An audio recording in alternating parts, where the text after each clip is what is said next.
put that a little parting gift from all of us. Yeah. And if this Takamine, I've been practicing Takamine. Takamine. It's good enough for the boss. It's good Oh enough my for our God, Jimmy. seriously? We love you. We're gonna miss you. Oh my That's all I can God, say. this, oh my God.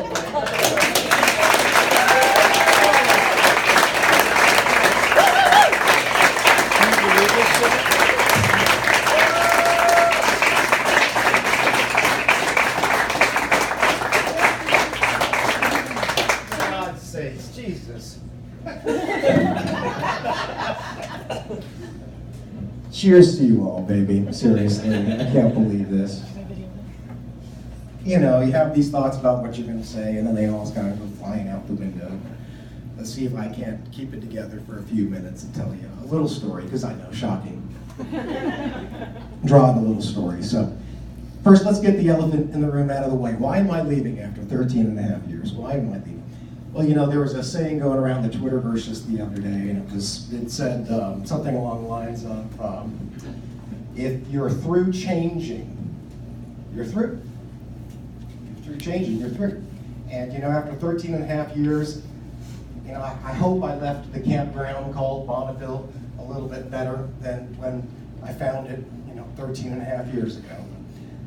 But you know, I just feel like at 57 years old, you only got so much daylight, people, and you want to go out there and make a bigger dent in the universe. So that's what I'm going to do. So you're the first to hear today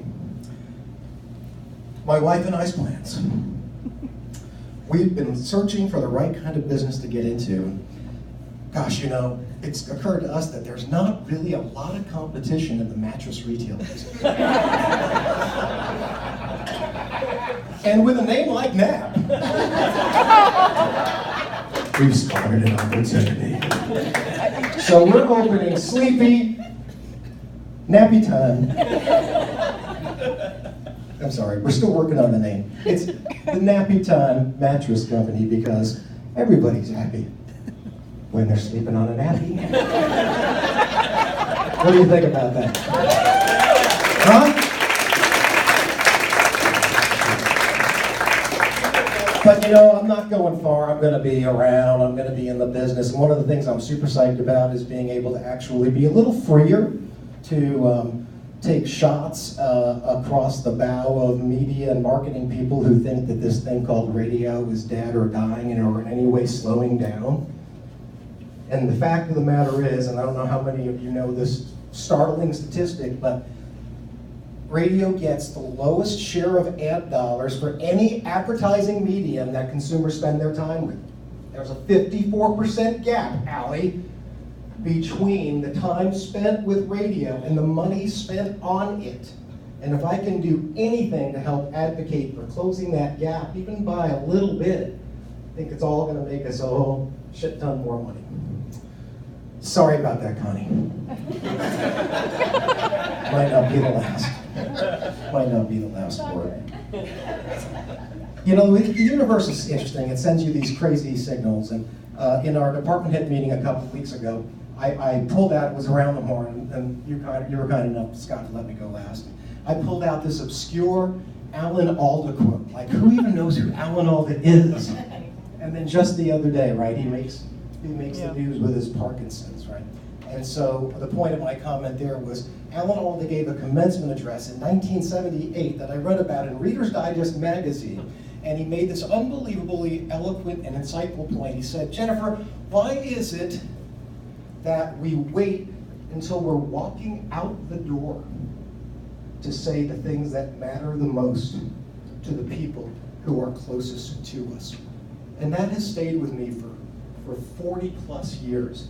And then Alan Alda announced this Parkinson's thing the other day, and all of a sudden Alan Alda's a thing again. And I'm like, oh my God, the universe.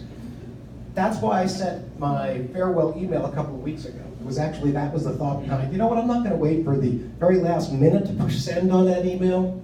I'm gonna send it now, because then we're gonna get to tell each other how much we love each other for a couple of weeks before we leave. And I've had so many great conversations with so many of you, and it means so much to me. I can't even begin to tell you the memories I'll be taking away from this place. So, in that email, you might have remembered I framed up a little something about the greatest gift you can give, Pat, is your love. And then the second greatest gift you can give is your labor. And when you can combine the two of those, man, you've really got something special. And how many of us can really say that, right? And I think a lot of us in this room can nod our heads and say that, right? Now, the real story is I totally ripped that fucking thing off. Like I do everything. Because, as we all know, amateurs borrow and professionals steal. That was actually James Carville, political strategist, in the 1992 documentary, The War Room. The War Room. Isn't that amazing? So I'm going to steal another saying right now. And then I'm going to walk over and pick up this guitar, not the one that you all signed, which I cannot wait to hang at the house. And the other saying is, of course, from the great poet laureate Maya Angelou, right? Who says, people aren't going to remember what you said. They're not going to remember what you did, but they are going to remember how you made them feel. And this last 40 minutes, you guys, are you kidding me? The way you made me feel, it's freaking unbelievable. So, I'm going to try to make you feel something for about the next 7 or 8 minutes, because I've got a little ditty for you. And I'm going to drop the mic now, pump up the volume, and I hope you'll join me in a little sing-along. First of all, I have to say I did not run any of this material by Connie. Turn the camera on. So maybe we're on a little bit of a dangerous ground.